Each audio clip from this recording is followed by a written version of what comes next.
She signed the paper with her hand shaking so hard the ink smeared. Her father stood across the table, not looking at her. The man she was being handed to stood by the door with his hat in his hand and said nothing at all. Amelia Dawson was 23 years old, and in the space of 4 minutes, she had been traded for a debt she never made. She looked up at Rowan Hayes and felt something cold and permanent settle in her chest. She didn't cry. She was done crying. If you're new here, please subscribe to our channel and follow this story all the way to the end and drop a comment telling us what city you're watching from. I want to see how far this story has traveled. The morning Amelia Dawson left her family's farm, she carried one bag. Not because she had only one bag's worth of belongings, she had more. Dresses her mother had sewn, a quilt she'd slept under since childhood, a small tin box with letters inside from a life that felt even then like it belonged to someone else. She left most of it behind deliberately. She didn't want anything that would make Hayes Ranch feel like a home. She didn't want to settle in. She didn't want to stay. She wanted to hate every single day of it, and she wanted to leave the moment she found a way out. Her father, Gerald Dawson, stood on the porch as she loaded the wagon. He was a tall man who had gotten shorter in recent years, bent at the shoulders from debt and bad seasons, and the particular shame of a man who had borrowed more than he could repay. He didn't help her with the bag. He stood with his hands in his pockets and looked out at the dead fields like they had personally offended him. "Amelia," he said when she climbed up onto the wagon seat. She didn't answer. "It's a good arrangement," he said. "Hayes is a man of standing. His land is—" "Don't," she said quietly. He stopped. She picked up the reins. "Don't tell me it's a good arrangement, Papa. Don't tell me I should be grateful. Don't tell me any of the things you've been practicing since you made this decision without asking me." Gerald Dawson looked at the ground. "You could have sold the cattle," she said. "You could have gone to the bank in Wichita Falls. You could have asked the Hendersons for another season. You did none of those things." She looked at him steadily.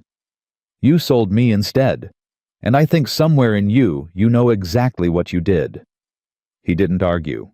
That more than anything confirmed it. She drove away without looking back. The road to Hayes Ranch was 40 minutes by wagon, and Amelia spent every one of those minutes building a wall inside herself, brick by careful brick, mortared with anger and necessity. She had always been good at walls. She had built one when her mother died 7 years ago. She had built another when the farm started failing and her father started drinking.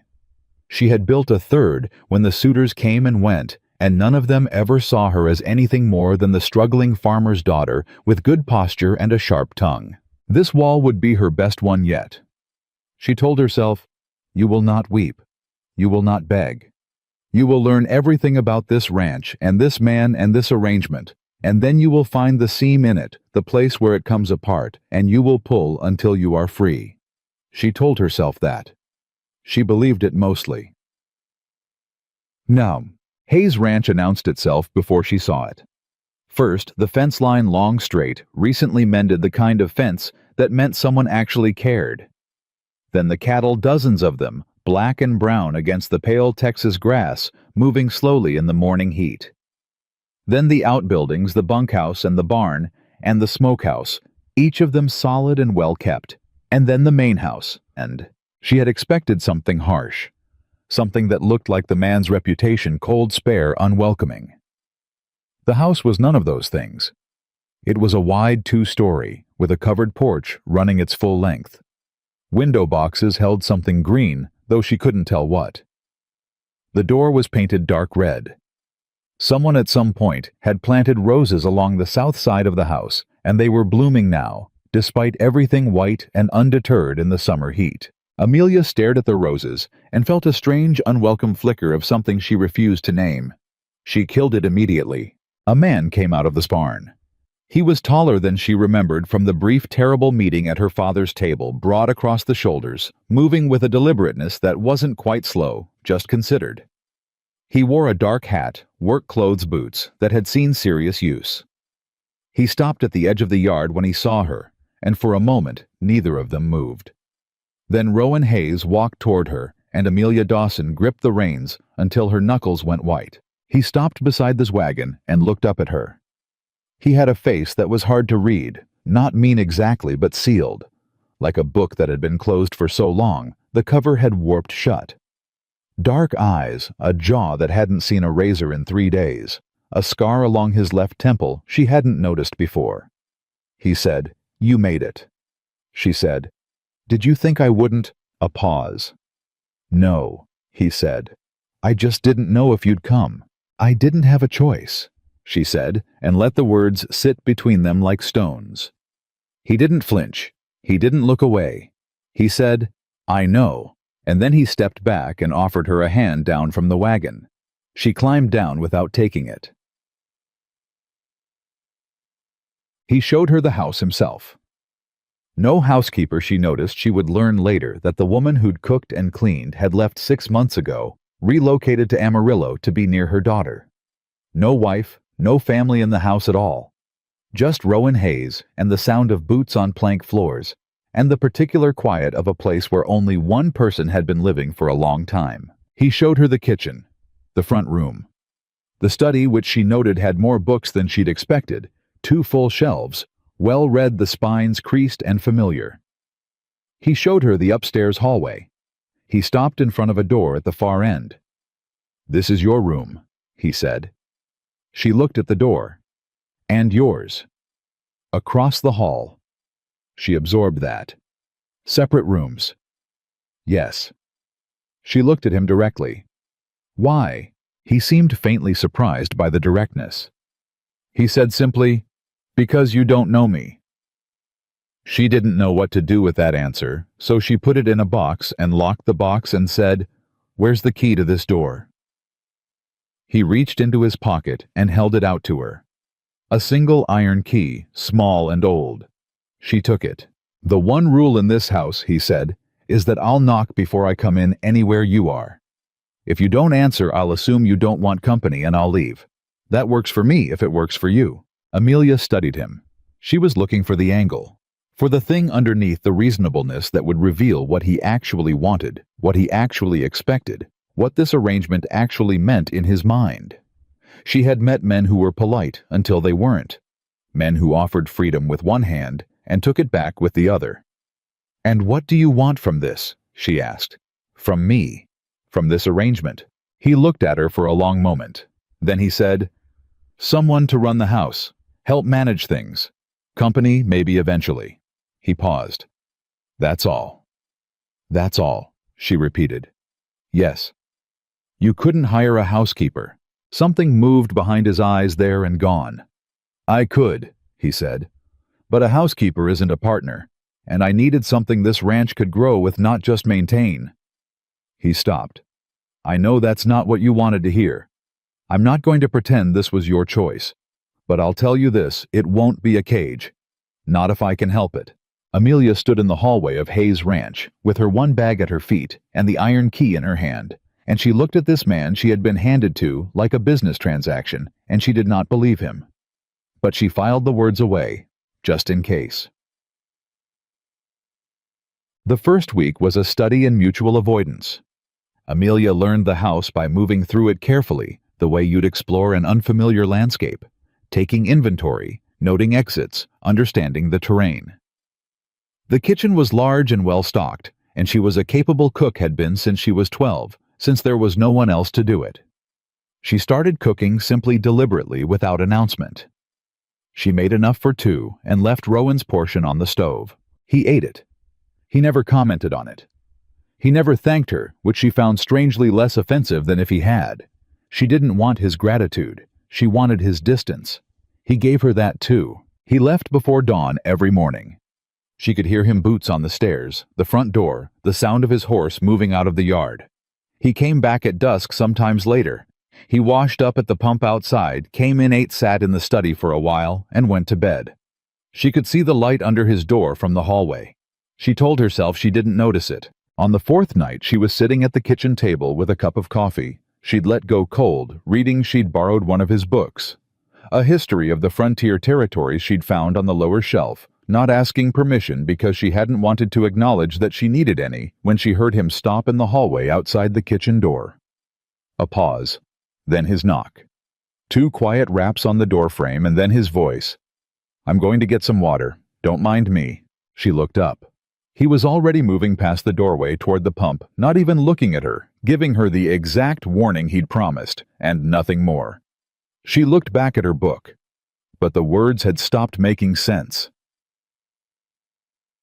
On the 6th day, one of the ranch hands, a young man named Dewey, sandy-haired and talkative, in the way of someone who was raised in a house full of people and hadn't yet learned to ration his words, stopped her by the barn and said with genuine curiosity, "You're really different from what we figured." Amelia looked at him. "What did you figure?" Dewey had the grace to look slightly embarrassed. "Well, we figured any woman who'd agree to marry Mr. Hayes, she'd have to be either desperate or, well, desperate." He winced. "No offense." "None taken," she said without warmth. "What did you think of him? Before you worked for him, what did you hear?" Dewey's expression shifted into something more complicated. "People say he's cold," he said carefully. "Say he doesn't feel things. Say he's had disputes with neighbors that went bad, that he's not the kind of man you want to cross." He paused. "But I'll tell you what I've seen, which is different. I've been here 2 years, and he's never once raised his voice at me, not even when I made a bad call on the south fence, and we lost 3 head of cattle because of it. Just looked at me and said, 'What do you think you should have done different?' That's all. Didn't dock my pay, didn't threaten me." He shrugged. "I don't know who that cold man is that people talk about. I've never met him." Amelia said nothing. She walked back to the house. She put the word away with the others she was collecting, arranged but carefully, the way you arrange evidence before you've decided what it proves. On the 8th night, the thing she had been bracing for finally arrived. Not from Rowan. From outside. A man named Fletcher Cole rode up to Hayes Ranch just after supper, and he was not the kind of man who knocked politely on door frames. He was broad and loud, and smelled of whiskey, and his voice carried across the yard like a thrown rock. Amelia heard him from the kitchen window before she saw him. "Hayes, I know you're in there. We need to talk about the Dawson debt. The full arrangement, not just the piece of paper your lawyer drew up." Amelia went very still. She heard Rowan's boots on the porch boards, heard his voice low and even. "Cole, you're on my land without an invitation. And you're holding a woman who belongs to a financial arrangement that involves more than just your ranch. Her father's debt runs through Caldwell's office, not yours. And Caldwell can want whatever he likes," Rowan said. "From his own property, not mine. She's the collateral, Hayes. That's how the original note was structured before you." "She is my wife," Rowan said, and his voice was so quiet and so absolutely final that Amelia heard Cole stop speaking mid-sentence. "She is not collateral. She is not a note. She is not a structure. She is a person on my land, and you will address her accordingly, or you will leave accordingly. Which is it going to be?" A long pause, then hoofbeats. Cole left. Amelia stood at the kitchen window with her hands flat on the sill, and she felt something shift in the architecture of the wall she'd been building. Not collapse, not even crack, but a sound deep in the mortar, like the beginning of a question she hadn't planned on asking. She turned away from the window before Rowan came back inside. She didn't want him to see her face. She asked him about it the next morning, not because she wanted to, because she had decided that not knowing was more dangerous than knowing. He was at the table with coffee and a ledger when she came downstairs. He looked up without surprise, like he'd been expecting the conversation. She sat down across from him. She said, "Fletcher Cole, who is he?" Rowan set down his pen. "A man who works for Lloyd Caldwell, who is a land speculator out of Fort Worth who has been buying up debt in this county for the last 3 years. He bought my father's debt. Part of it, before I did." She looked at him. "Before you did?" "Yes. You bought my father's debt. Some of it. The piece that was at risk of foreclosure." She was quiet for a moment. Then, "Is that why you agreed to this marriage? To what, acquire the land through me?" He looked at her steadily. "No." "Then why?" He was quiet for a moment. Not evasive, she was learning the difference between his silences.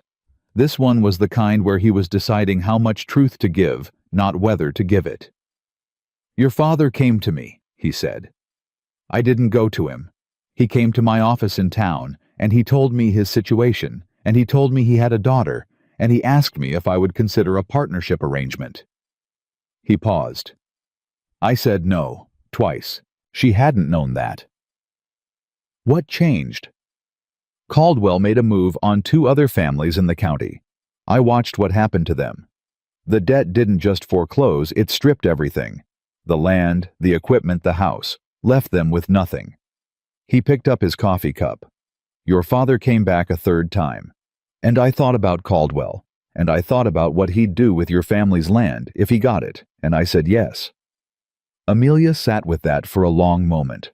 "You married me," she said slowly, "to protect land you don't even own." "I married you," he said, "because I didn't want to watch another family get taken apart by a man with a ledger and no conscience, and because your father asked me to." He set down his cup.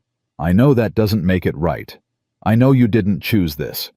I'm not asking you to be grateful for it." She looked at him. "Then what are you asking for?" He held her gaze. "Time," he said. "That's all." She stood up. She walked to the window. She stood there for a long moment with her back to him, looking out at the ranch she hadn't wanted, at the roses she hadn't expected, at the wide, flat Texas sky that didn't care about anyone's arrangements. Then she turned around. She said, "I'll stay through the season. I'm not promising anything beyond that." Rowan Hayes nodded once, like that was more than fair. Like it was maybe more than he'd expected. "All right," he said, and picked up his pen. She went upstairs, locked her door with the iron key, sat on the edge of her bed, and told herself firmly that a man who bought debt to protect strangers and asked for nothing but time was still a stranger. She told herself the wall was still standing. She believed it mostly, but the sound in the mortar was louder now, and in the quiet of Hayes Ranch, with the summer pressing against the windows and the roses blooming outside, she was starting to think that walls, however carefully built, were only as strong as the certainty behind them. And her certainty, God help her, was beginning to ask questions she didn't have answers for. She had told him she would stay through the season. She hadn't told herself what she would do with all the hours inside that season, all the mornings with coffee gone cold, and ledgers. She wasn't supposed to read all the evenings, with the light under his door, and the sound of his pen moving across paper, and the particular silence of a house that had learned to hold 2 people who weren't yet sure what they were to each other. She had expected the season to feel like a prison sentence. Instead, it felt like something she didn't have a word for yet, and that bothered her more than the silence did. The second week began with a problem she hadn't anticipated. She was bored. Not the gentle boredom of a slow afternoon. The gnawing, structural boredom of a woman who had worked every day of her adult life and suddenly had no defined work to do.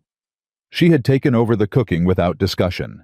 She had cleaned the house top to bottom in 3 days. It hadn't been dirty exactly, just uninhabited in the way of places where a single person lives carefully and touches things as little as possible. She had mended 2 shirts she found folded on the hallway bench, left there, she suspected, not because Rowan expected it, but because he had simply run out of places to put them. He came home that evening and found them hung on the peg by the stairs. He looked at them for a moment, then at her across the room. "You didn't have to do that," he said. "I know," she said. "I did it because I had nothing else to do. Don't read into it." He almost smiled. She couldn't be completely sure it was there and gone in less than a second, a slight shift at the corner of his mouth, but she was fairly certain it had happened, and she filed it away with the rest of her evidence. She needed more to do. That much was clear. The next morning she didn't wait for him to leave. She was up before him, dressed and in the kitchen, and when she heard his boots on the stairs, she turned from the stove and said without preamble, "I want to learn the ranch." He stopped in the doorway. "What do you mean?" "I mean, I want to know how it works. The cattle, the grazing rotations, the books. I grew up on a farm. I know more about land management than you might think, and I'm not going to spend 6 months cooking and mending shirts while there's actual work to be done. She met his eyes. Unless you have a reason for keeping me in the house. He studied her for a moment. Then he said, no reason. Then I'm coming out with you today. He picked up his coffee cup. All right, he said. She turned back to the stove. She wasn't sure what she'd expected. Resistance conditions, some version of not the place for a woman. She had been ready for all of it.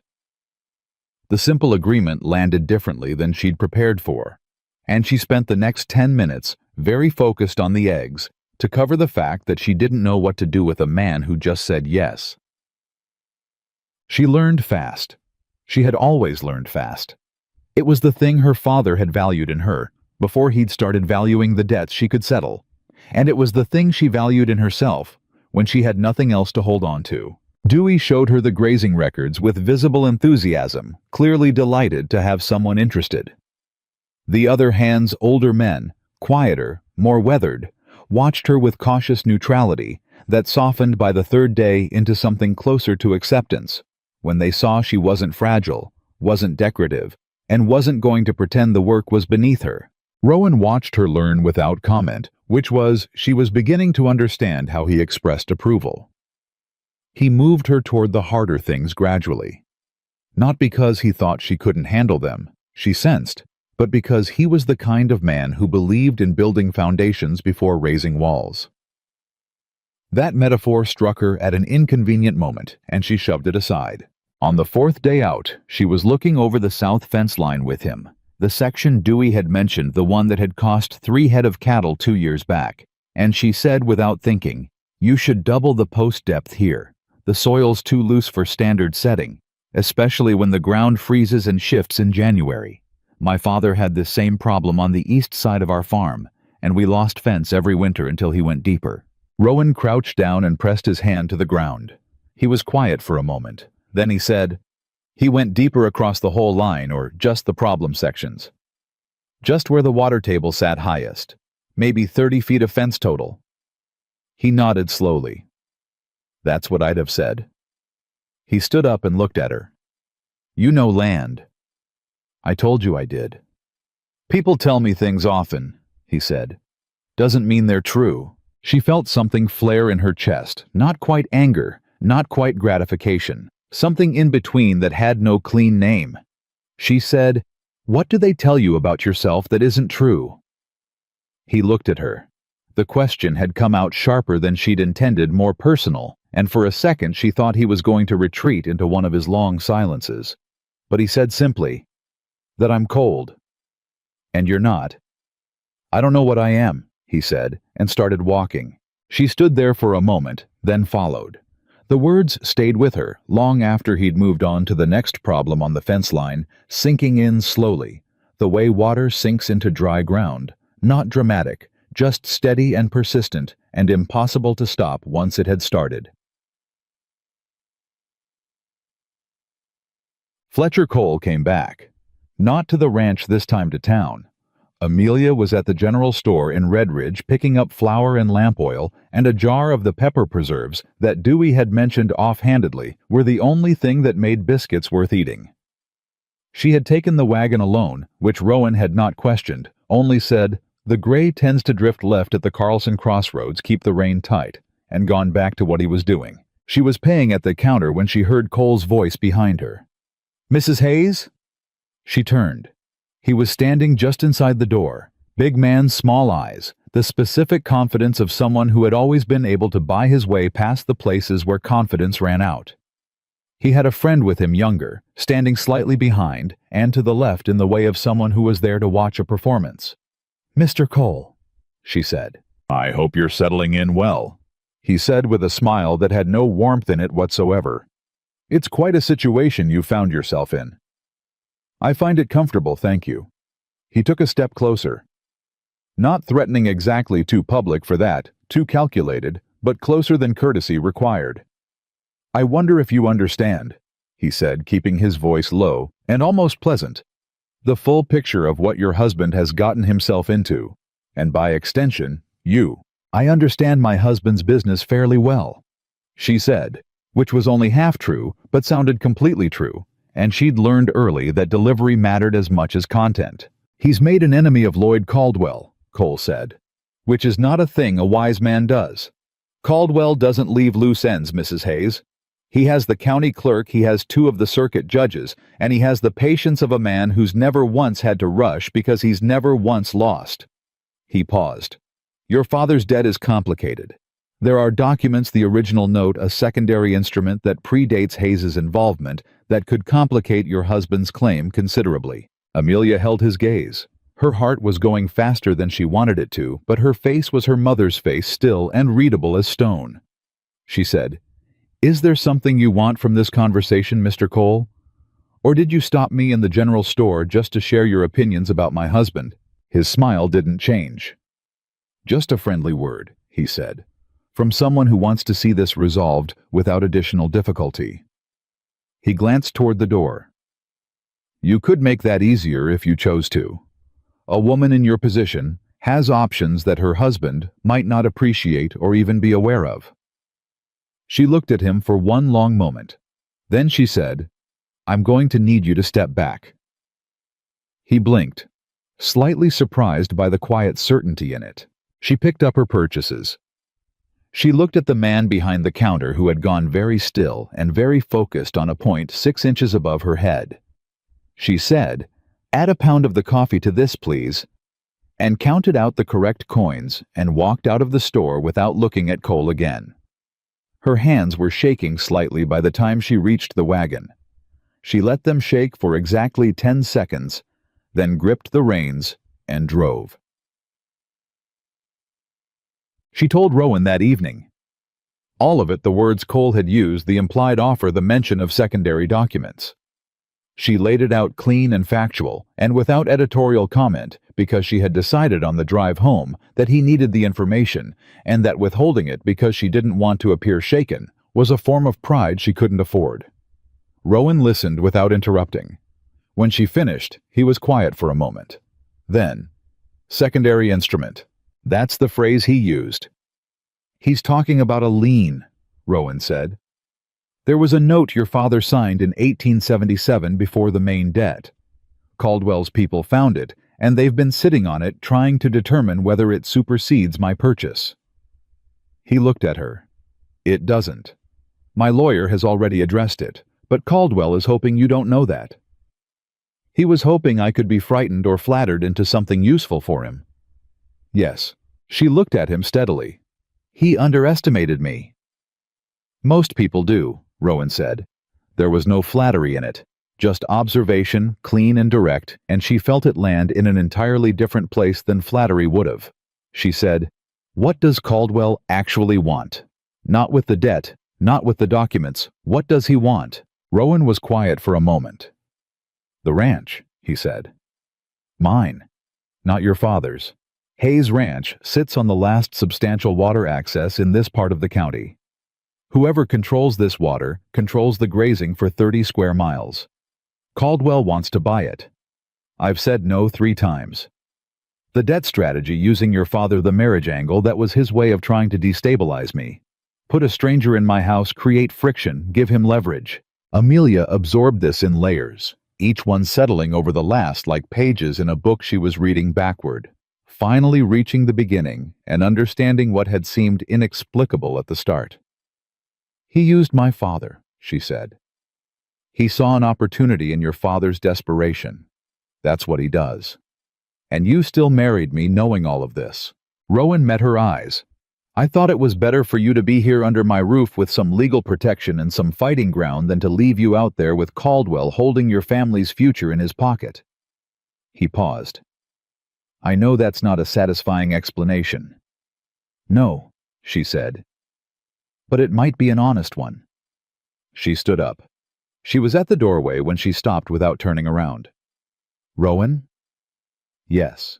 Next time there's something I need to know about my own situation, tell me before it walks up to me in the general store. A beat of silence. Fair, he said. She went upstairs.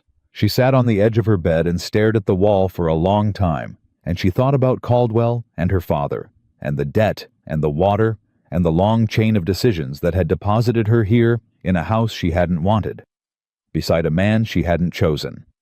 Discovering day by careful day that the story she'd told herself about all of it was built on less truth than she'd assumed. She thought about Cole's words. A woman in your position has options. He'd meant it as bait, as a way to make her feel desperate enough to reach for something. But the words themselves weren't wrong. She did have options. More than she'd walked in with. More than she'd realized 3 days ago, or last week, or the morning she'd driven away from her father's porch with her one bag and her wall-building plans. The question was what to do with them. She didn't have an answer yet.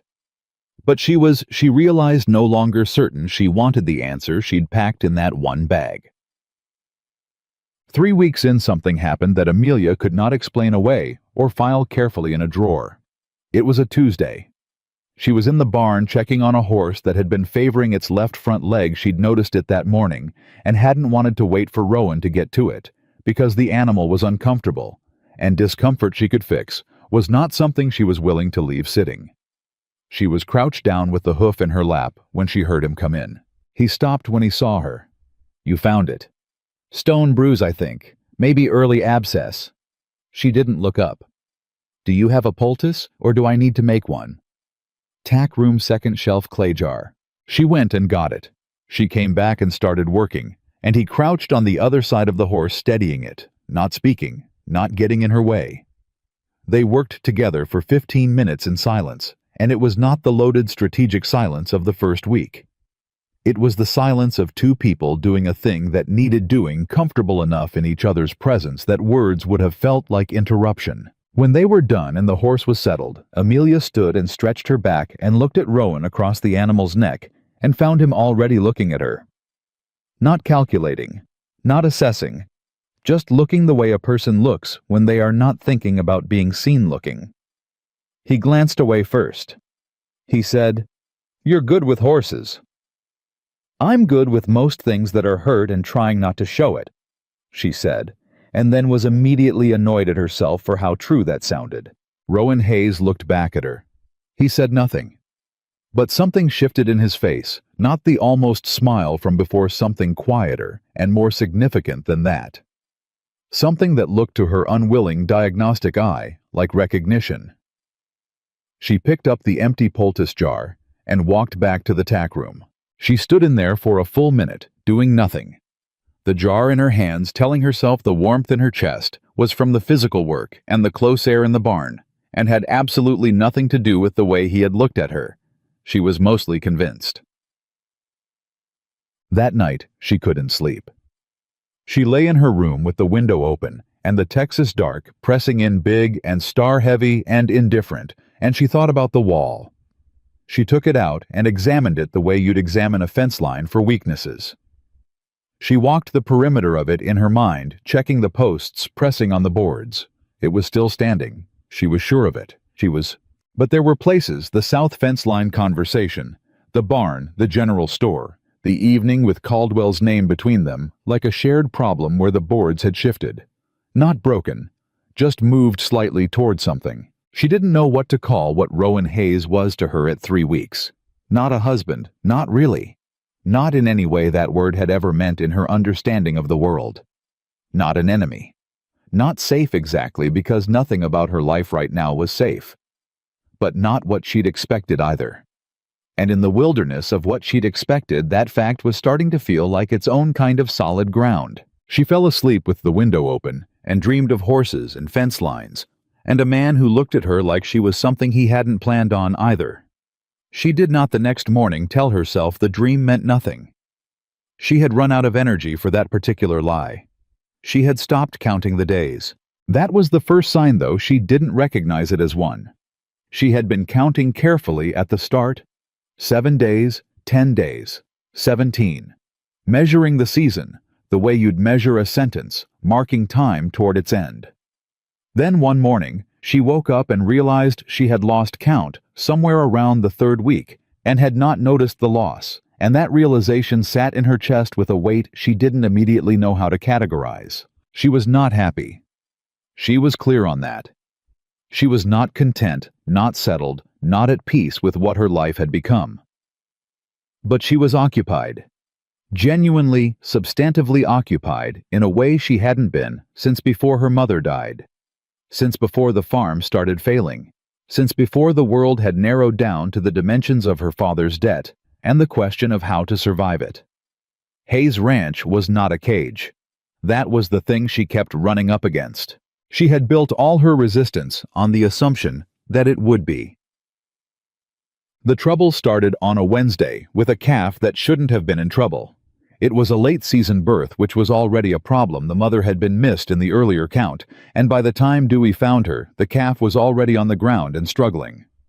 Amelia heard the commotion from the kitchen and went out without thinking the way she always had on her father's farm, because animals in distress had always made every other consideration secondary. The calf was small and cold, and the mother was exhausted and skittish, moving in tight, anxious circles.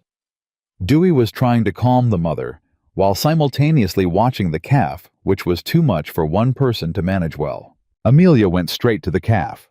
She knew what to do, had done this before more times than she could count. She got the animal's airway clear and started working, and she was completely focused, entirely present, not thinking about walls or seasons or iron keys or anything except the animal in front of her and what it needed. She didn't notice when the mother shifted. The kick caught her in the left side below the ribs. Not a full-force kick, the mother was exhausted, but enough. Enough to knock her sideways, enough to crack something or bruise it badly enough to make the world go sharp and white at the edges for a long, breathless second. She heard Dewey shout. She heard boots running. She was trying to sit up and assess the damage and convince her lungs to work again, all at the same time, which was too many things at once. Then Rowan was there. He was down on one knee beside her before she'd fully registered his arrival, and his hand was on her shoulder, steady and immediate. "Don't," he said when she tried to push herself up. "Give it a second." "I'm fine," she said, which came out less convincing than intended because she still hadn't gotten a full breath. "You're not fine. Give it a second." She gave it a second. The breath came back ragged and painful on the left side. She got her hand to her ribs and pressed carefully. Pain sharp and localized. Possibly cracked, possibly just badly bruised. She'd had cracked ribs before, and the feeling was distinctive. "Can you stand?" he asked. "Yes." She wasn't completely sure, but she was going to. He stood first, and then he did something she hadn't anticipated. He simply put his arm around her carefully, under her arms and across her back, and helped her up with a steadiness that had no performance in it, no self-consciousness. Like it was simply the practical thing, and he was a practical man. She was upright. The pain was significant, but manageable. She looked at Dewey, who was watching with an expression of barely contained anxiety. "The calf," she said. "I've got him," Dewey said quickly. "He's okay, Mrs. Hayes. He's going to be okay." She nodded. Then she made the mistake of trying to take a full step on her own, and the pain spiked hard enough that her vision went gray at the edges again. Rowan caught her. Not dramatically, not the kind of catching that announced itself. Just his arm tightening, taking her weight completely matter-of-fact. He said quietly close to her ear, "Let me get you inside." She wanted to refuse. She had a specific vivid image of herself refusing, standing upright on her own, walking steadily back to the house, maintaining the exact distance she'd been maintaining for 3.5 weeks. She did not refuse, partly because her ribs made the option of pride very expensive. Partly because something in the way he'd said it, not demanding, not performing, concern just stating a plain intention, made refusal feel less like strength and more like stubbornness for its own sake. She let him help her inside. He sat her at the kitchen table and looked at her with the focused diagnostic attention of someone who had dealt with injuries before. "Where?" he said. She pressed her left side again. "Here. 3, maybe 4 ribs. I don't think they're broken, cracked at worst. I'll get the kit." He was back in 2 minutes with a box she hadn't known was in the house, well stocked and organized in a way that suggested it got serious use. He set it on the table and opened it. "I can do it," she said. "I know you can," he said. "But it's your left side, and you're right-handed, and it'll be faster if I do it." She looked at him. He waited. He did not push. She said, "All right." He worked carefully, methodically. She had expected efficiency. He was an efficient man, but she hadn't expected the gentleness, the specific way he had of moving, that minimized every unnecessary point of contact, while still being completely thorough. He wrapped her ribs with the focused concentration of someone doing a job that mattered and deserved full attention. She watched his face while he worked. He didn't notice, or if he did, he gave no sign. He was entirely focused on the task, and she found unexpectedly that his not noticing was what let her look. There was no performance for her to decode. Just a person applying care the way he applied everything quietly, completely without announcement. When he finished, he sat back and looked at her. "You need to stay in tomorrow," he said. "I need to. The calf is fine. Dewey will handle the south section. You need to stay in." She opened her mouth, then closed it, then said in a different tone than she'd intended, "You don't give orders." He looked at her steadily. "No," he said. "I'm asking." She looked away, looked at the table, looked at the window, said fine. One day, he started putting things back in the kit. She watched his hands. Strong hands, careful hands, with the specific calluses of a man who worked his own land rather than watching others work it. She said without planning to, "How long have you been alone here?" He paused, just briefly. 4 years, he said. Since. He closed the kit. He looked at her with the same expression she'd seen in the barn, the recognition, the something she didn't have a word for. He said, "My wife died. Fever spring of '79. The information settled over her like a change in air pressure. She said carefully, "I didn't know that." "Not something I discuss." "No," she said. "I don't imagine it is." He picked up the kit. He was at the door when she said, "Rowan." He stopped. She said, "I'm sorry. About your wife." He didn't turn around. He stood there for a moment with his back to her, and she watched his shoulders and thought about what 4 years of silence did to a person, and thought about what it cost him to agree to this arrangement to let a stranger into a house that had been sealed up with loss for 4 years, and she found to her own surprise that she wanted to understand that cost clearly, rather than use it as another piece of her protective architecture. He said very quietly, "Thank you," and left. She stayed in the next day as promised. She did not find it as grating as expected, which she suspected said something she wasn't ready to examine fully. She read. She sorted through the household accounts, not because anyone had asked her to, but because she'd noticed they were slightly disorganized, and she found that she could not look at disorganized accounts without wanting to fix them.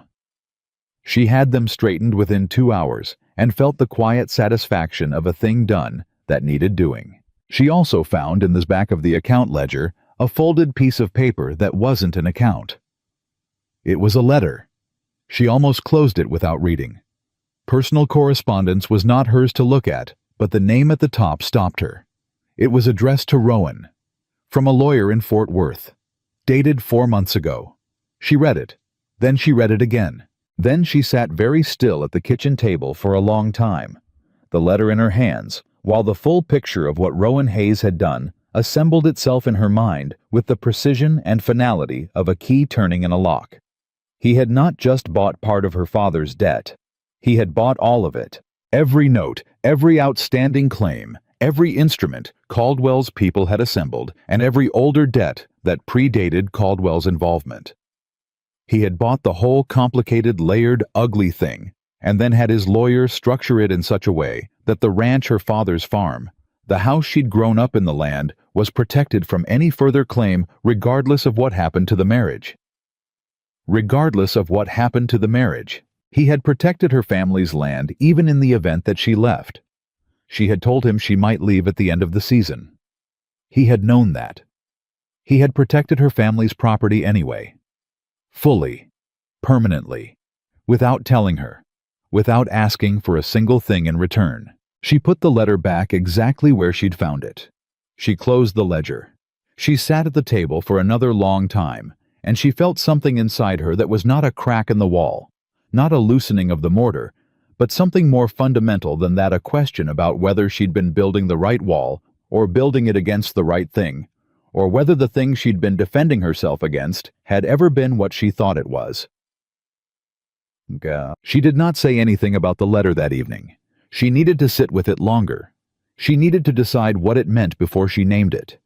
What she did instead was eat dinner with him, which they had been doing with increasing naturalness for the last 2 weeks. And she asked him over the remains of a beef stew she was fairly pleased with, "Did your wife like it here, at the ranch?" He looked up from his plate. The question was personal, and he registered that she could see it. But he didn't retreat. He said after a moment, "She did. She liked the land especially. She used to say you could tell what kind of man owned ground by how he treated the parts of it that weren't useful to him. The creek beds and the rocky sections and the places where nothing would grow." He was quiet. "She said I treated them like they mattered. She liked that." Amelia thought about the roses. White, growing untended along the south wall, blooming despite everything. She thought about who had planted them and whether they were still there because he tended them or because he couldn't bring himself to take them out. She said, "They were her roses." He looked at her. A long, still moment. "Yes," he said. She nodded. She went back to her stew. She said, "You should have told me. I've been careful around them without knowing why." He said very quietly, "I didn't know how to explain them without explaining everything else." She understood that. She understood it with a completeness that bypassed thought and went straight to something older and more instinctive. Because she had spent years not explaining things that would have required her to explain everything else that came before them, and she recognized the architecture of that particular silence. She said, "The roses are beautiful. She had good taste." Something in his face moved. It was not the almost smile. It was something larger and quieter and more personal than that. He said, "She did." They finished dinner without speaking, but the silence was entirely different from any silence they'd shared before. It was the silence of two people who had exchanged something real and were letting it settle, and Amelia felt it in her chest, the same way she'd felt the kicked rib, sudden, significant, and impossible to pretend hadn't happened. Etched. 3 nights later, the storm came. It came fast, the way Texas storms did, the sky darkening in less than an hour, from clear to a specific greenish bruise that every person raised on the frontier learned to respect immediately. Dewey got the horses in. The other hands battened down what needed battening. Rowan went to check the south barn, where the calf and its mother were housed. Amelia should have stayed inside. She stayed inside for approximately 20 minutes, listening to the storm build, and then she heard something, a sound from the south barn. Not quite right, the kind of sound that an animal makes when something is wrong in a specific way that experience teaches you to recognize. She went. The wind was ferocious by the time she crossed the yard. She got the barn door open against it and pulled it shut behind her and stood in the sudden relative quiet of inside, and the calf was fine, was startled, was what she'd heard. Not hurt, but the door on the far side of the barn had come unlatched and was banging in the wind, and would tear off its hinges if it wasn't secured. She went to secure it. The door was heavy, and the wind was fighting her, and she was bracing against it with her full weight, her ribs protesting every second of the effort when the latch finally caught, and she let out a breath that was half relief and half pain. She turned to go back. Rowan was standing just inside the main door. He had come looking for her. She understood that immediately. He had come back from checking the barn's outer structure and found her gone from the house, and had come looking. His face in the dim light was not the sealed book face she'd first seen on the day of her arrival. It was something she hadn't seen there before, sharp-edged with concern, the kind that hadn't been managed before showing. "I told you to stay in," he said, and his voice had a roughness in it that was not anger. "The door was going to come off," she said. "I would have—" "You weren't here," she said. "The door needed doing, and I did it." He crossed the space between them in 4 steps and looked at her, checking her, she realized. The ribs, her face, her hands. Not performing concern, but feeling it, the way it moved in him, visible in a way he clearly wasn't fully controlling. "I'm fine," she said. "You pulled a latch door in a storm with cracked ribs," he said. "I secured a door that needed securing," she said. "And yes, it hurt, but I am standing upright, and I am fine, and you can stop looking at me like that." "Like what?" he said. "Like you're—" She stopped. He was very close.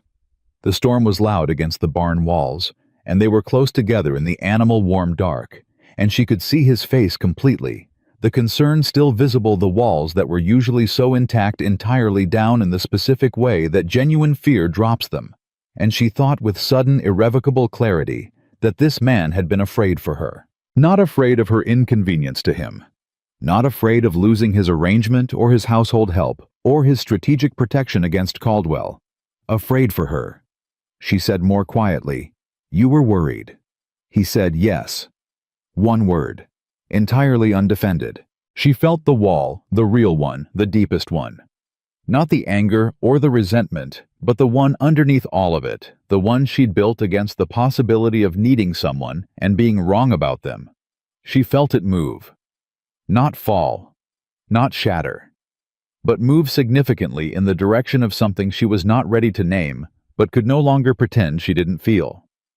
She said, "I wasn't trying to frighten you." "I know," he said. He had not stepped back. She said, "I don't know what to do with you." He looked at her with those dark, undefended eyes and said, "I don't know what to do with you either." And then the storm hit its full force against the barn wall, and they both looked up at the sound of it, and the moment broke, the way moments do not. Completely. Never completely, and he said, "We need to wait it out in here." And she said, "All right." And they settled against the stall wall with 3 feet of careful distance between them. But the 3 feet felt like something different than it had before. It felt like a choice rather than a boundary. And that distinction she was beginning to understand changed everything about what it meant. She sat in the dark with the storm outside, and a man beside her who had bought her family's future without telling her, and worried for her without managing it, and planted no roses, but kept someone else's alive, and she thought about what you called a person like that. She thought about it for a long time, and the word she kept arriving at was one she had promised herself very firmly on the morning she'd packed her one bag and driven away from her father's porch that she would not use about Rowan Hayes. She arrived at it anyway. She didn't say it. Not yet. She wasn't ready, and she suspected he wasn't either, and some things deserved more time than a single stormy night in a barn. But she stopped fighting the direction of it, and that she knew was the beginning of something she could not take back. The morning after the storm, Amelia came downstairs and made coffee and did not say anything about the barn. Neither did Rowan. But something had shifted in the house, in the air between rooms, in the way they moved around each other. Less avoidance. Less performance of distance. She had always been aware of where he was in the house before, but it had been the awareness of a person tracking a potential threat. Now it was something else, something she had less vocabulary for, and she moved through the morning with the particular careful attention of someone trying not to name a thing prematurely. She poured his coffee without being asked. He noticed. He didn't comment. He just said, "Thank you," in the quiet way he had, and she felt it in the back of her throat. 3 feet of careful distance, she told herself. That was still there. That still meant something. She almost believed it. But the letter arrived on a Friday, not from Caldwell's office she had been half braced for, that had been waiting for the next move in that particular chess game since the general store encounter. This letter came from her father, and it was the last thing she had expected from him. She read it at the kitchen table while Rowan was out, which was fortunate because she needed to read it twice, and then she needed to sit with it for a while, and she did not want him watching her face do what her face apparently felt like doing. Her father had written to tell her in his careful, slightly formal hand, the hand of a man who had gone to some trouble with the words that Lloyd Caldwell had been to see him. Caldwell had made her father an offer. Not for the land. For information. Specifically for information about the Hayes Ranch, its water rights, its grazing agreements with neighboring properties, and anything Amelia might have shared about Rowan's financial position or legal situation. Her father had written to tell her he'd refused. He had also written, and this was the part she read 3 times, that he was sorry. Not in the vague, self-protecting way of a man who is sorry to have been caught. In the specific, itemized way of a man who had sat down and looked at what he'd done and was trying to name it accurately. He wrote, "I treated you like a solution to a problem I had made. I did not ask whether you were willing. I did not consider what it cost you. I told myself it was a good arrangement, because it was a good arrangement for me, and I have spent the last month understanding what the difference is between those two things." She put the letter down. She pressed her hands flat on the table and looked at the wall for a while. Her father was not a bad man. He had never been a bad man. He was a weak one, which was different, and sometimes more damaging in the specific ways weakness found to express itself. She had known this about him for years. She had built walls against it, the same walls she built against everything that could hurt her if she let it. But the letter was something. She was still sitting at the table when Rowan came in.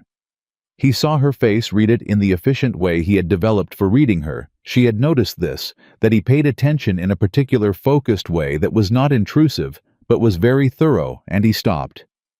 "What happened?" he said. She handed him the letter without speaking. He read it standing up.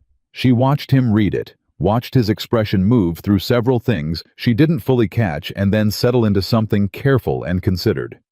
He set it down. He looked at her. "Your father has more integrity than I gave him credit for," he said. "He refused Caldwell," she said. "Yes. Which means Caldwell is going to escalate," she said, "because that's what men like that do when one avenue closes. They find another one." Rowan looked at her steadily. "Yes," he said. "He will." She met his eyes. "Tell me what you're not telling me." He pulled out the chair across from her and sat down. This was new. He had always given her the table, as her space had rarely sat across from her in the direct, deliberate way he was doing now. She felt the shift in it. He said, "Caldwell filed a motion with the district court in Abilene last week. He's contesting the structure of the debt purchase, not the validity of it, but the sequence. He's arguing that because the original note predates our marriage, the marriage itself cannot be used to establish legal partnership interest in the protection of the debt." She took a moment to translate that into plain terms. "He's arguing that the marriage is irrelevant to the debt arrangement." "Yes, and if he succeeds in that argument, the protection I structured around your father's land becomes legally contestable." "Can he succeed?" Rowan's jaw tightened slightly. "My lawyer believes no, but Caldwell has a judge in Abilene who owes him something, which changes the calculus." Amelia absorbed this. Then she said, "What does he actually need to win? Evidence that the marriage is not a genuine partnership, that it's a paper arrangement." The words landed with precision. She looked at him. He looked at her. And the thing that had been unspoken between them for the last week, the thing that had shifted in the barn and was now present in every room of the house, with an increasing weight, moved to the surface of the conversation and sat there, unignorable. A paper arrangement. Was it? She said carefully. And what would constitute evidence of a genuine partnership legally? He said equally carefully. Joint decision-making on property matters. Shared financial knowledge. Evidence of cohabitation that goes beyond convenience. He paused. A wife who appears at her husband's side in court when his land rights are being contested. She looked at him for a long moment. Is that a request? It's a disclosure, he said, of what the situation is. What you do with it is your choice. She stood up. She walked to the window. She stood there with her back to him and thought about choice, the particular weight of it when it was real, when it wasn't theoretical, when it came with actual consequence in one direction or another. She said, without turning, "You structured the whole debt protection to hold regardless of whether I stayed or left." Silence. She turned. "I found the letter from your Fort Worth lawyer, in the back of the ledger. I wasn't looking for it. I was fixing the accounts, and it was there." She watched his face. "You protected my father's land permanently, even if I walked out tomorrow." Rowan said nothing. "Why?" she said. He looked at her with the open, undefended face she had first seen in the barn in the storm, and had not been able to stop thinking about since. He said, "Because it was the right thing, and because it shouldn't have depended on what you decided about me." Amelia Dawson stood in the kitchen of Hayes Ranch and felt the last piece of the wall come loose. Not collapse, not dramatically, just release. The way a held breath releases. The way a fist opens when it's finally safe to open. She said, "I'll go to Abilene." He held her gaze. "Amelia." "I'll go," she said. "Not as a paper arrangement, not as a strategic appearance." She held his gaze. "Because Caldwell is wrong, and your land is worth protecting, and you spent 4 months protecting my family's land without asking me for a single thing in return, and I am finished pretending that doesn't matter to me." He was very still. She said, "That's not a declaration of anything. Don't make it more than it is right now. I just want to be clear about what it isn't. It isn't strategy." He said quietly, "I know." She said, "Good," and left the kitchen and went upstairs and sat on her bed and pressed both hands to her face and took several long, deliberate breaths. She was not at peace. She was not serene, but she was certain. And certainty, she had learned, was worth considerably more than peace. They rode to Abilene on a Tuesday. She wore the best dress she'd brought, the dark green wool that her mother had made for church-going. Rowan wore a suit she hadn't seen before. Dark and fitted, and clearly not recent, the suit of a man who owned one and kept it for occasions that demanded it. He looked different in it. Not uncomfortable exactly, just like a version of himself that had been stored carefully for a long time. She told him it suited him. It came out straightforward, without the protective irony she usually wrapped around any comment that could be mistaken for warmth, and she watched him receive it simply without deflection, and decided that was the right way for both of them to do things from now on. The hearing itself was less dramatic than it should have been given what it meant. They sat at a long table across from Caldwell's lawyer, a sharp-faced man named Briggs, who clearly thought this was going to be quick and simple. The judge, a heavy-set man named Harrow, looked like he wanted to be somewhere else, which was consistent with what Rowan had told her about his relationship to Caldwell. Not a committed ally, just an obligated one, which meant he had limits. Briggs laid out the argument cleanly enough. The debt's origination predated the marriage. The marriage could not be retroactively applied to establish partnership interest.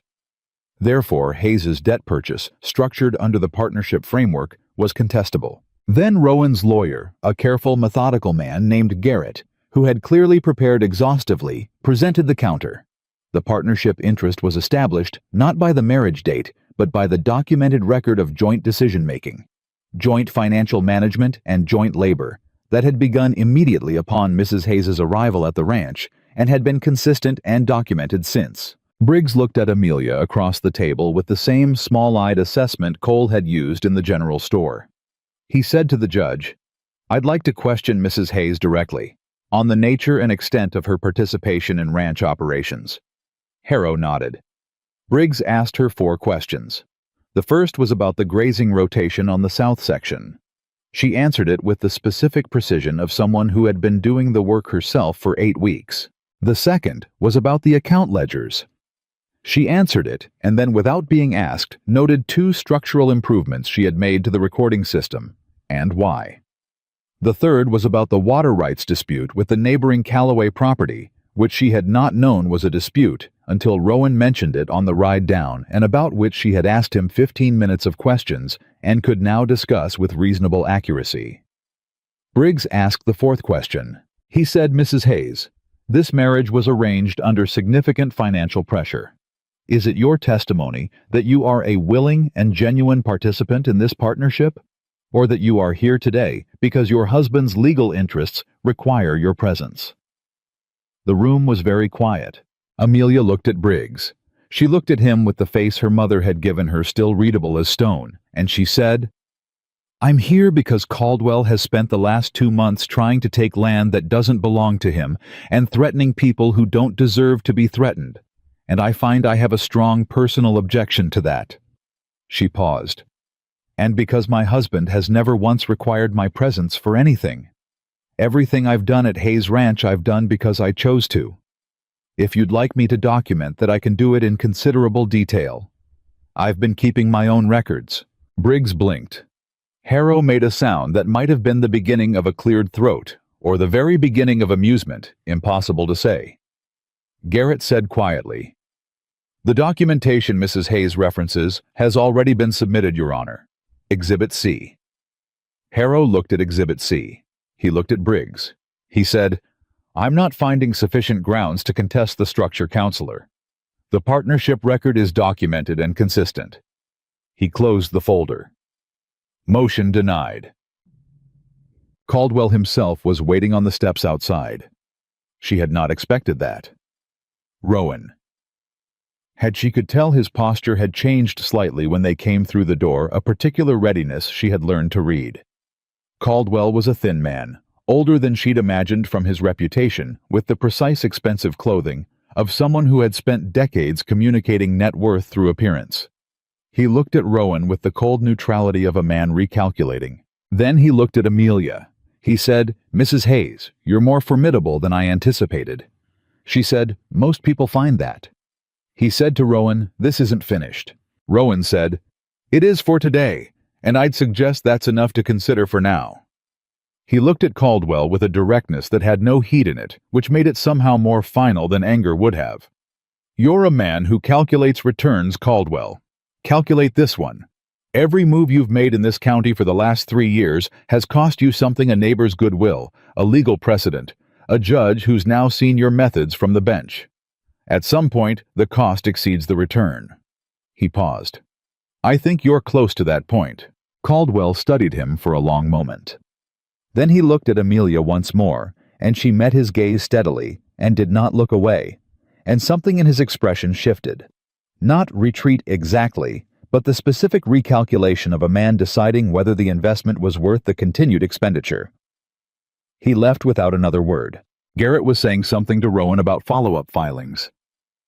Amelia stood on the courthouse steps and looked out at the street and let the adrenaline of the last hour settle slowly through her body into something quieter. Rowan came to stand beside her. Not close to 3 feet still, but beside her facing the same direction. He said, "You didn't tell me about the records you'd been keeping." "You didn't ask." "When did you start?" She thought about it. "Second week," she said. "Old habit. I kept records on my father's farm. It seemed like good practice." He was quiet for a moment. Then, "Amelia." She looked at him. He said, "What you said in there. About choosing. About everything being your choice." "Yes." He looked at her carefully. "Is that still true? Now that the legal pressure is handled, now that your father's land is protected regardless?" He held her gaze. "If I took everything away, the strategic reasons, the Caldwell threat, the debt, all of it, would you still be standing on this step?" It was the most direct question he had ever asked her. She felt its weight and respected it enough to take a moment before answering. She said, "3 weeks ago I would have told you no." He waited. She said, "I'm not telling you no now." His expression moved through something she watched with the full attention she'd been giving to his face for 2 months, and she saw it clearly. This time unambiguous. Unmanaged, the particular quality of a man receiving news he had wanted, but hadn't believed he would get. He said, "That's not a declaration of anything." She felt herself almost smile. "No," she said, "it isn't." He said, "All right." She said, "All right." They stood on the courthouse steps in Abilene on a Tuesday in autumn, with the legal threat resolved, and the worst of the chess game apparently over, and the thing between them was present and real, and still not fully named, and neither of them pushed it further than where it was. Because they were both, she was learning, people who understood that some things were worth the time it took to build them properly. People who had learned from loss, from silence, from the specific cost of walls, that the structures that lasted were the ones with careful foundations. She was not ready to call it love, but she was no longer calling it anything else either. And on the ride home, when the road was long and the sky was that particular late afternoon Texas gold that made everything look like it had been there forever and always would be, she fell asleep against the wagon seat and woke to find that at some point her head had come to rest against his shoulder and he had not moved away. She did not move away either. She watched the road and felt the warmth of him beside her and let the season change around them, unhurried, inevitable. The way all real things eventually become themselves. Not in a single dramatic moment, but in the accumulation of small chosen ones, each one adding its weight to the next, until the whole of it was something neither of them could have built alone.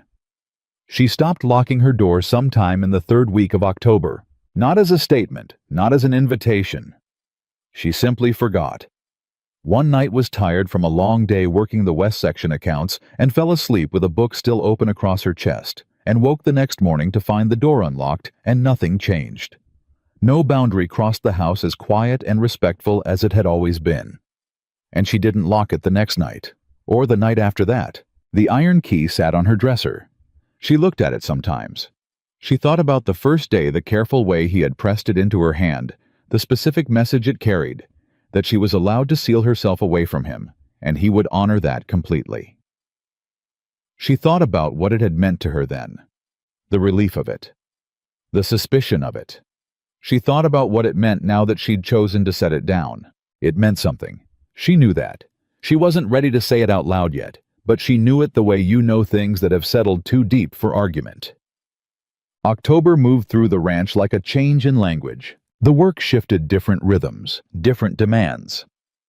Amelia had learned the summer rhythms well enough that the autumn ones felt like a natural progression rather than a new lesson, and she moved through the changed schedule with the ease of someone who had genuinely made a place her own. She knew which hands to trust, with which jobs. She knew the South Section needed checking after heavy rain. She knew Rowan's silences by type, now the thinking ones, the tired ones, the ones that meant he was working through something difficult and would surface when he was ready. She had stopped being surprised by how much she knew. Dewey noticed first because Dewey noticed everything and had the social instincts of someone raised in a large family and was therefore constitutionally incapable of letting things go unacknowledged. He said to her one morning with the directness of someone who had decided she wouldn't bite him, "You seem different than when you got here." She looked at him. "Different how?" "Less like you're calculating the exit," he said, then immediately looked like he regretted the precision of it. She considered being offended. Then she said, "That's accurate," and let him off the hook, and he beamed at her with the particular relief of a young man who has said the true thing and gotten away with it. She did think about that walking back to the house, less like she was calculating the exit. She tested the feeling carefully, the way you test weight-bearing ground before committing your full step. It held. She was not calculating the exit. She was not thinking about the season's end as a deadline. She was thinking about the fence work that needed doing before the first hard freeze, and the accounts she wanted to restructure before year's end, and the conversation she needed to have with Rowan about the Callaway water agreement, which she had thoughts about that she suspected he hadn't considered yet. She was thinking like a person who lived here. The recognition arrived without ceremony. It was not a dramatic moment. It was just true, and she let it be true and walked back to the house to start on the lunch that would be ready when he came in. The second twist came from a direction she hadn't watched. Her father arrived at Hayes Ranch on a Thursday morning, without warning, which was itself a signal her father was a man who telegraphed ahead, who made appointments, who never arrived anywhere without the protective formality of prior announcement. His presence at the gate, hat in hand on a raw October morning, meant something had happened. She was on the porch when she saw him. She stood very still for a moment, reading his posture, his face, the way he was holding himself. Smaller than she remembered. Older. The specific diminishment of a man who had done something he couldn't undo and was carrying the knowledge of it in his body. She walked down to meet him. She stopped 6 feet away. He said, "Amelia." She said, "Papa." A silence. He looked at the ranch, the house, the yard, the roses still holding their last leaves against the coming cold, with the expression of a man doing an accounting of his own doing and not finding the numbers in his favor. He said, "I wanted to see for myself." "See what?" That you were all right." He looked at her. "I've been told you are. By Hayes when I wrote to him. By your letters to your Aunt Clara which she mentioned to me.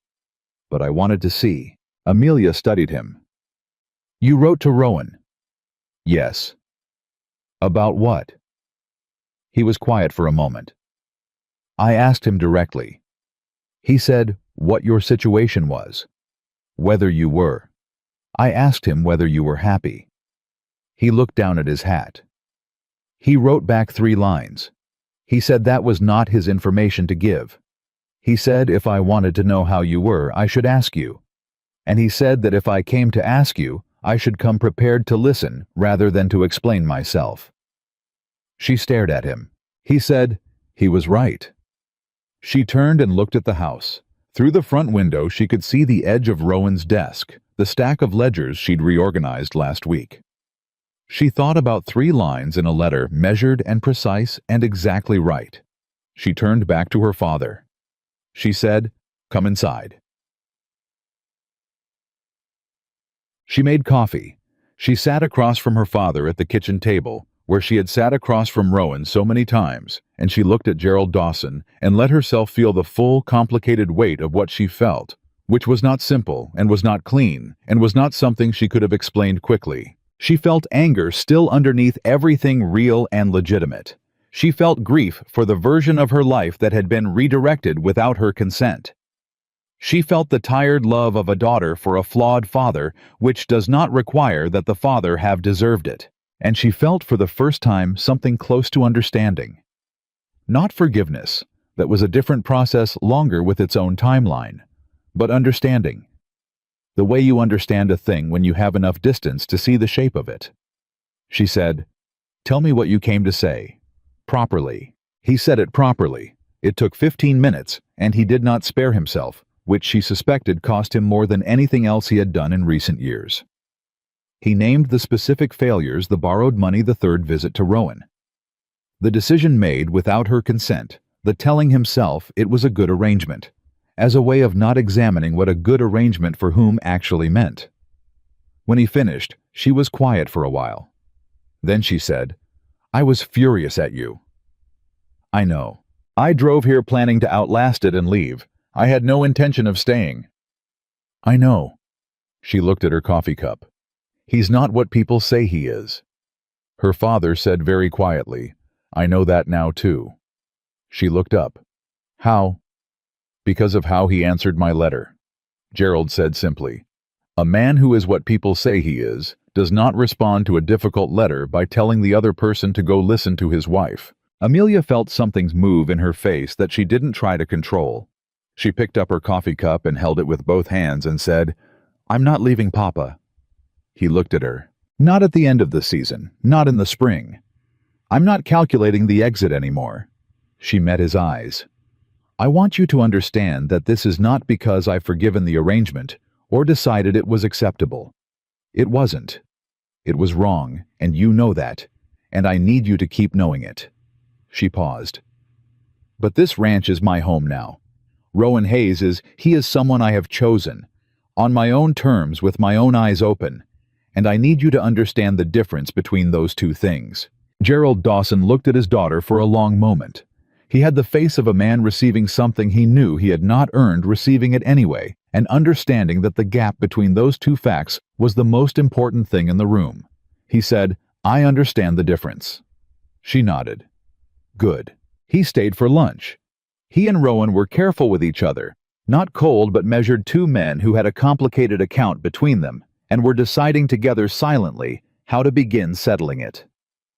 By the end of the meal, the conversation had moved to the south fence line and then to the Callaway water question, and her father had an opinion about it that was actually useful, and she watched Rowan listen to it with the genuine attention he gave to things that merited attention. When her father left in the afternoon, he hugged her.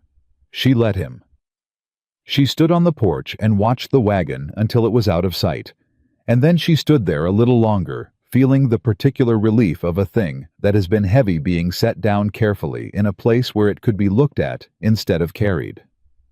Rowan came to stand beside her. She said 3 lines. He said, it was all that needed saying. She looked at him. You told him to come listen. He needed to hear you, not me. She turned back to the empty road. She said, I told him I'm not leaving. The silence that followed was not the old silence, not the careful managed silence of 2 strangers maintaining distance. It was the silence of a man receiving something he had wanted but hadn't asked for, taking a moment to hold it properly before responding. He said, I'm glad. 2 words. Entirely sufficient. Entirely real. She said, I know. The last hard move came from Caldwell, and it came at night, and it was the kind of move that a desperate man makes when he has run out of legal options and has decided that the law was only ever one tool among several. She woke to the smell of smoke, not in the house outside and not the gentle smoke of a managed fire, the specific wrong smell of something burning that shouldn't be. She was on her feet before she was fully conscious, crossing the hall, knocking on Rowan's door with 3 sharp raps, because there was no time for the careful protocol of normal nights. He opened it in 4 seconds, already dressed enough, and she said, Smoke, South Barn. He was past her and down the stairs before she finished the sentence. She went for the bell rope in the yard that called the hands from the bunkhouse. She pulled it hard and long and heard answering movement, and then she went toward the South Barn herself, because the calf was in there, the one she had crouched over in the dirt weeks ago, the one whose life she had fought for with her bare hands, and she was not leaving an animal she'd fought for to burn. The fire was at the back corner of the barn, set deliberately. She could see that in the first 10 seconds, the specific pattern of it. Not an accident. Someone's work. The calf was panicking, the mother with him, and Amelia went in and got the mother moving, and the calf followed, as she had known it would, and she got them out into the yard while the hands came running, and Rowan organized them with the fast, decisive authority of a man who doesn't panic, because panic is a luxury, and he had learned early it was one he couldn't afford. They got it out. Not without cost. The back corner of the barn was badly damaged, a section of the roof gone, 2 seasons of stored feed lost. But the structure stood. The animals were safe. When it was over and the last of the ember watching was handed off to 2 of the hands, Amelia sat on the fence rail with soot on her face, and her heart still going faster than it should, and Rowan came to stand in front of her and looked at her with that full open concern she had stopped trying to deflect. You went in, he said. The calf. I know why you went in, he said. I'm not angry. He looked at her with the unguarded face she had come to trust more than any careful, composed expression she had ever seen on anyone. When I couldn't see you for those 30 seconds? He stopped. She looked at him. She said, Say it. He looked at her for a long moment. I was terrified, he said. Not of losing the barn, of losing you. She held his gaze. The night was cold and smelled of smoke, and the stars were indifferent and enormous overhead, and she felt the last interior distance close, not with a dramatic gesture, not with the kind of declaration that wrapped things up too neatly, but with the simple, settled certainty of 2 people who had finally run out of reasons to stand apart. She said, You're not going to lose me. He said, Amelia. She said, I mean that. Not as reassurance. I mean it as a fact. She held his eyes. I am here. On my own terms, with my own eyes open, because I want to be here. And I am not easy, and I am not simple, and I have a temper and opinions about your grazing rotation that you don't always agree with, and I am going to keep all of those things. But I am yours, Rowan, if you want that. He looked at her for a long, still moment. Then he said, I have wanted that since the 2nd week when you fixed the accounts without being asked and told me not to read into it. She felt herself laugh, a real one, sudden and genuine, the kind she had not expected from herself in this life or perhaps any other. She said, I told you not to read into it because I wasn't ready to admit what it meant. I know, he said. I waited. You're very good at waiting. I've had practice, he said, and there was grief in it, and also the end of grief. The specific tone of something long held being released into something better. She reached out and took his hand. He looked down at their hands and then at her face, and she thought she saw finally and completely the man underneath every rumor and every silence and every 4 years of careful isolation. A man who had loved carefully and lost, and had not stopped being capable of love, had only stopped believing it was available to him. She intended to correct that belief thoroughly. 3 days after the fire, Sheriff Brannigan rode out to Hayes Ranch with 2 deputies and an arrest warrant for a man named Cord Sims, who had been hired by Lloyd Caldwell to set the blaze and who had made the fundamental error of being seen by Dewey on his way in and on his way out. Dewey had not said anything in the moment because Dewey had not wanted to be wrong. But Dewey had a very accurate memory and had drawn an extremely detailed description for the sheriff the following morning. Caldwell was brought in for questioning 2 days after that.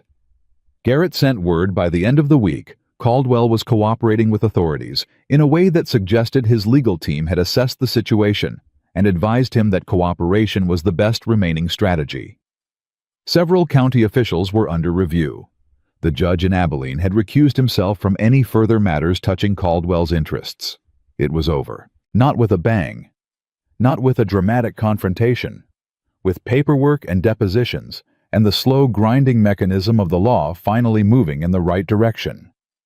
Rowan read Garrett's letter at the breakfast table, and set it down, and looked at Amelia across the coffee, and said simply, "It's done." She said, "Good." He said, "The land is clear. Your father's farm, the ranch, all of it.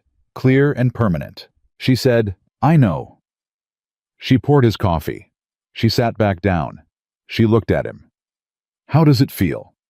He thought about it seriously the way he thought about everything. He said, "Like I can breathe in a direction I haven't been able to breathe in for 3 years." She said, "Good.